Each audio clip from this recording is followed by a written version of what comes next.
Welcome back to this channel. Today's feature focuses about the varieties and registers of spoken and written language. A variety of language refers to any distinct form or manifestation of a language that is used by a particular group of speakers and is shaped by social, geographical, or contextual factors. It encompasses differences in pronunciation, accent, vocabulary, lexicon, grammar, and style, which may arise from a region or a dialect, or a social group, the sociolect, a specific profession or field, register, or a particular situation, style, or genre. Language varieties are not better or worse than one another. Rather, they reflect the rich diversity and dynamic nature of human communication. In purposive communication, recognizing and adapting to these varieties, whether in academic, professional, or intercultural contexts, enhances clarity, appropriateness, and effectiveness in conveying meaning across different audiences. A variety of language is any identifiable form or version of a language that can be clearly distinguished from another based on social, historical, or geographical factors or a combination of these. It is simply a recognizable variant of the same language, showing differences in pronunciation, vocabulary, grammar, or usage without losing mutual intelligibility.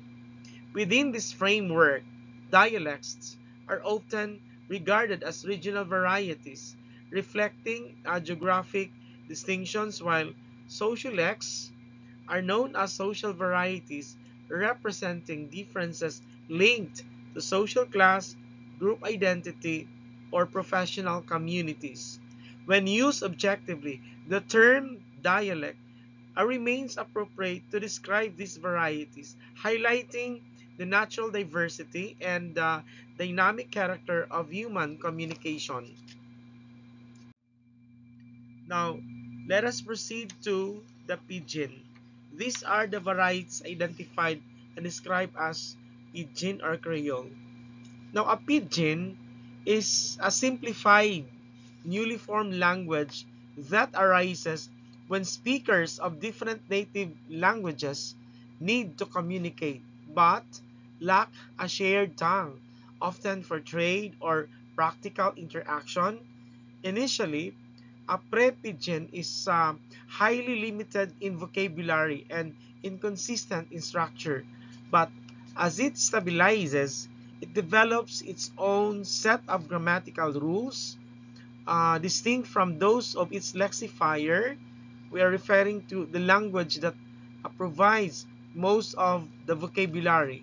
So when a pidgin becomes fully established and is learned as a first language by a community, it evolves into a Creole. A Creole retains much of the vocabulary of the lexifier language but exhibits unique and systematic grammatical patterns, making it a fully developed and independent language in its own right. Now, what about a regional dialect? When we come to a regional dialect, it is a variety of language spoken in a specific geographical area of the country and is not considered a separate language but rather a localized version with distinct pronunciation, vocabulary, and sometimes grammar. Many regional dialects have acquired traditional names that highlight their noticeable differences from the standard variety commonly spoken in the same nation. So in contrast, a minority dialect emerges within a particular ethnic or cultural minority group that maintains its own variety of the dominant language as a marker of identity. This minority dialect is typically used alongside the standard variety and serves both as a symbol of cultural heritage and as a means of expressing group solidarity while engaging with the wider society. Now, what about the indigenous varieties? These refer to forms of a language that have developed and are spoken mainly as a second language in former colonies with multilingual populations. These varieties often emerge when a colonial language, such as English, is adopted for communication across diverse ethnic and linguistic groups, while native languages continue to thrive in everyday community life. Over time, these indigenous varieties take on distinct pronunciation, vocabulary, and grammatical features, influenced by local languages and cultural practices, creating unique and recognizable forms of the language. So in purposive communication, understanding indigenous varieties is essential for fostering inclusivity and respecting the linguistic identities of post-colonial societies. Now, we will go to the language registers. According to Nordquist's, register refers to the way speakers adapt their language use to suit different situations, reflecting variations in formality and style.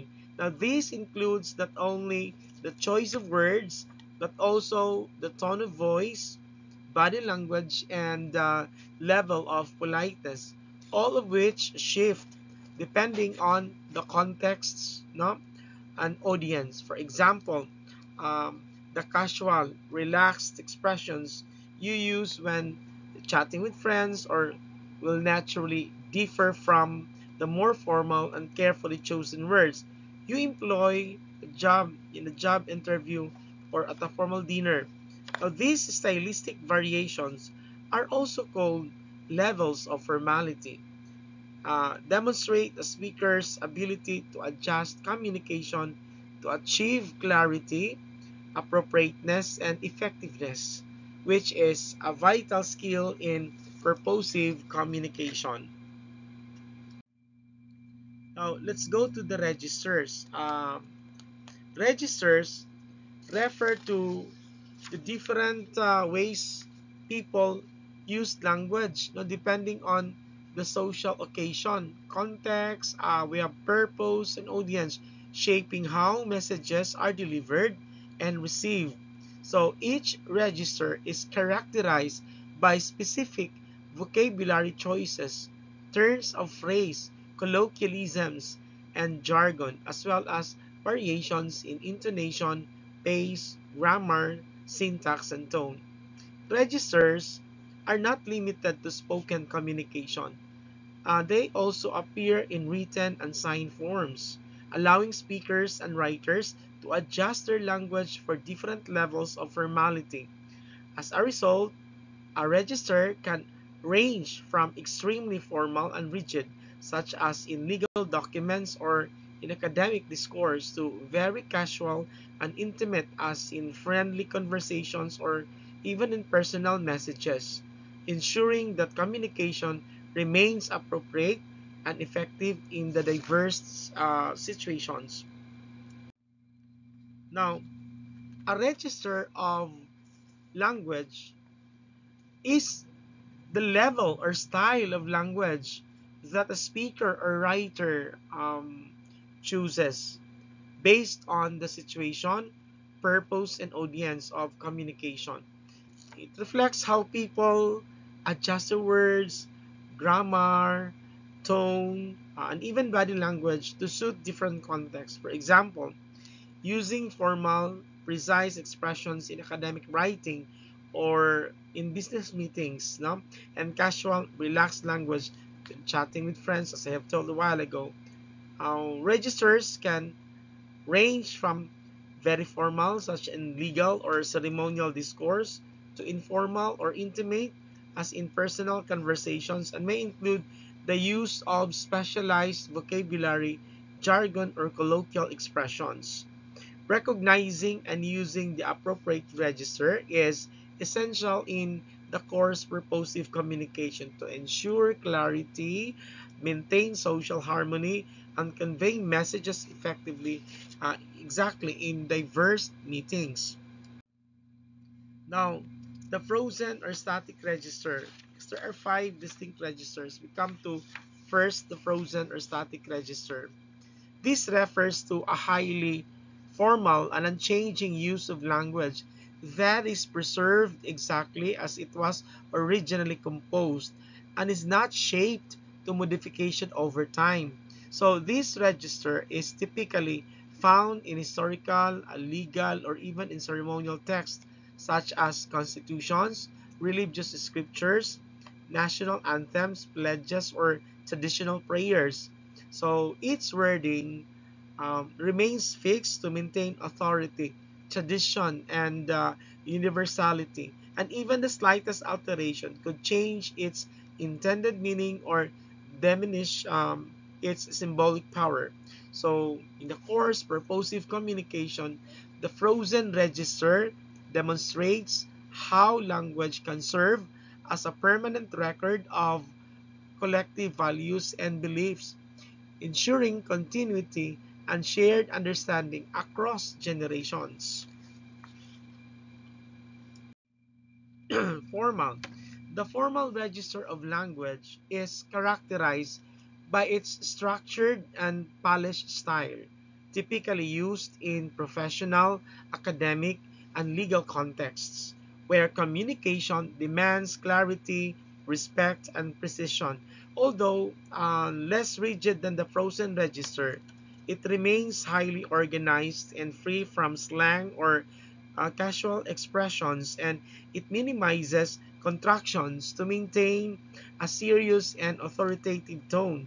Now, this register is expected in business reports, academic papers, we have official speeches, and legal documents where credibility and professionalism are essential. In the course purposive communication, the formal register ensures that ideas are conveyed, no, with objectivity and decorum, allowing the message to be taken seriously and understood by diverse audiences without ambiguity. We have consultative register. Um, this is a type of language used when people engage in conversations that involve exchanging information, seeking guidance, or giving advice, often when someone who possesses specialized knowledge or authority. It typically reflects a respectful yet interactive tone, allowing for a balance between formality and natural conversation. Now, while the language is generally um, polite, no, and professional, it may occasionally include mild slang or casual expressions, no, especially when the relationship is friendly or well established. In this register, speakers often ask questions, provide clarifications, and allow interruptions or we have pauses, creating a two-way dialogue. Examples include a teacher, uh, for instance, explaining a lesson, no, to students, a doctor advising a patient, or a mentor guiding a colleague. Situations where mutual understanding and active participation are essential for effective communication. We have the casual register. This is the everyday language style used when interacting with friends, no? Family, close acquaintances, or even familiar coworkers in informal settings. It is characterized by a relaxed and spontaneous tone, where the use of slang, we have contractions, idiomatic expressions, and even region-specific or vernacular grammar is common and accepted. Unlike formal communication, casual conversation often tolerate interruptions, overlapping speech, and non-standard vocabulary, depending on the context and the level of intimacy. People may also use humor, playful teasing, or even mild expletives without causing offense. So this register is essential for building rapport and maintaining social relationships, as it allows speakers to express themselves more freely and naturally while reinforcing bonds of familiarity and trusts. Now we have the intimate register. Uh, this also refers to a highly personal and private form of communication that occurs between individuals who share a deep emotional connection, such as romantic partners, close family members, or lifelong friends. Now, this register often goes beyond the literal meaning of words, relying on shared experiences, inside jokes, affectionate nicknames, and even nonverbal cues like gestures, whispers, or facial expressions to convey meaning because it is built on trust and familiarity. Intimate language can be brief, symbolic, or even incomplete yet perfectly understood by the participant. So it is typically reserved for settings where privacy is expected, and it strengthens emotional bonds by expressing feelings of love, care, and exclusivity that are not meant for public or formal interaction. We have the language register classified as formal, informal, and neutral register. Now, in the course purposive communication, it is essential to recognize how formal, informal, and neutral registers differ in purpose and audience. Now, the formal register is used in professional contexts such as I have told you a while ago in academic papers, business correspondence, and letters to a boss or a stranger, no, where language must be precise, polite, and free from slang or contractions. In contrast, the informal register, also called casual or intimate, is relaxed. Time and again, I told you, no, it's conversational, making it appropriate for personal messages to friends, family members, or people with whom you share familiarity and trust. So it often includes colloquial expressions, contractions, and a friendly tone. So while the neutral register sits between the two, focusing on objectivity and facts without emotional coloring, making it most suitable for technical writing, manuals, or informative text where clarity and accuracy are more important than personal style. So, recognizing and applying these registers appropriately ensures effective communication tailored to the audience and purpose. Okay, the formal language registers represent the highest level of structured and objective communication, often considered the most challenging type of writing because it is impersonal and emotion free, focusing instead on clarity, precision, and professionalism. This register avoids slang, contractions, and overly personal expressions, ensuring that the message is universally understandable and respectful. It is typically used in business letters, official speeches, letters of complaint, public announcements, academic essays, professional emails, and formal reports where credibility and authority are essential. So in the course Purposive Communication, mastering the formal register helps writers and speakers present their ideas logically and effectively to diverse or unknown audiences while maintaining a tone of integrity and professionalism. Now, in using formal language registers, several key rules ensure that communication remains polished and professional.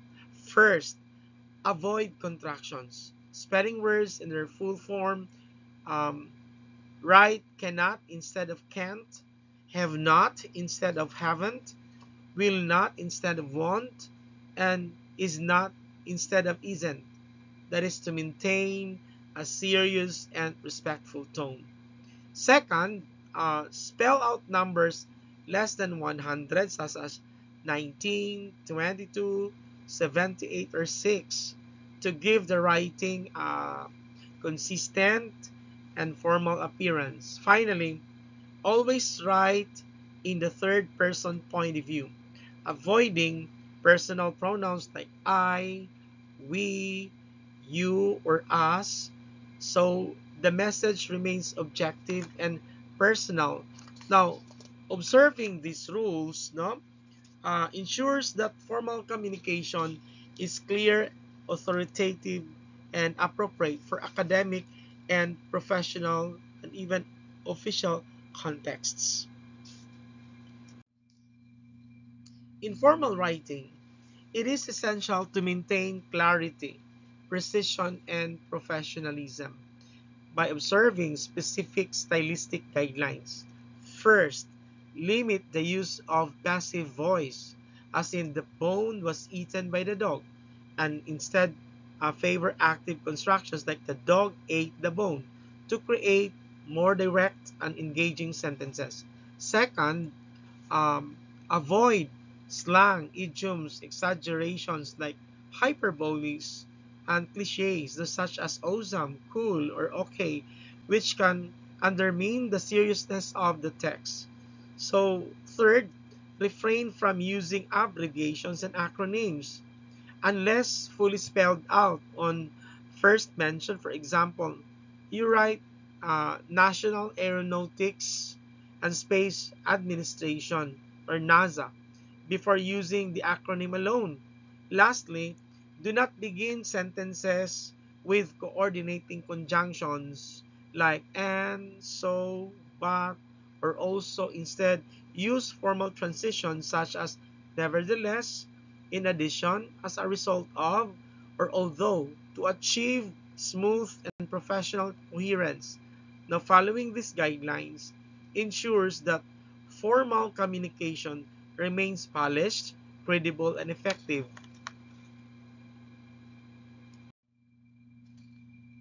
The informal register reflects the relaxed and conversational style, as I have mentioned a while ago. We naturally use when communicating with people we know well, such as friends, family members, or close acquaintances. It mirrors everyday speech and often includes contractions, slang. We also have these idiomatic expressions and a personal tone, making it warm and relatable.